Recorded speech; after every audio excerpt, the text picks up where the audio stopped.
Pushpa part 1 క్లైమాక్స్లో భన్వర్ సింగ్ షెకావత్ పుష్పరాజుతో ఒకటి తగ్గించు పుష్ప అని చెప్పే డైలాగ్ థియేటర్లలో తూటాలా పేలింది.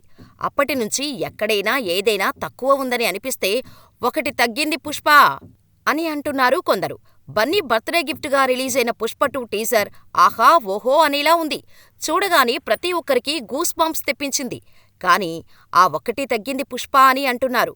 వాస్తవానికైతే టీజర్ అనగానే సినిమాలోని కీలక సీన్స్కు సంబంధించిన కొన్ని కీ షాట్స్ పడతాయి.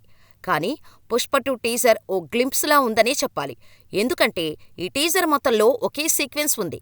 గతంలో వేరీస్ పుష్ప అంటూ రిలీజ్ చేసిన వీడియోలో కాస్త గట్టిగా హైప్ ఇచ్చాడు సుక్కు. ఇప్పుడు ఆ అంచనాలను డబుల్ చేస్తూ టీజర్తో వావ్ అనిపించాడు. కానీ ఈ టీజర్లో జాతర సీక్వెన్స్ తప్పితే మరో షాటు పడలేదు. అల్లు అర్జున్ కూడా ఒకే గెటప్లో కనిపించాడు. పైగా ఒక్క డైలాగు కూడా లేదు. పుష్పరాజ్ అమ్మవారి గెటప్ను చూపించేందుకు రిలీజ్ చేసిన చిన్న గ్లింప్స్లా ఉందని అంటున్నారు. అంతే తప్ప ఈ టీజర్లో కథ గురించి కానీ, సినిమాలో మరో క్యారెక్టర్ని గానీ చూపించలేదు.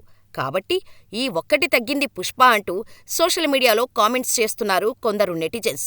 అయినా కూడా పుష్ప 2 టీజర్ మాత్రం పీక్స్లో ఉందనే చెప్పాలి. మరి ఆగస్టు 15న పుష్పరాజ్ ఎలాంటి రచ్చ చేస్తాడో చూడాలి.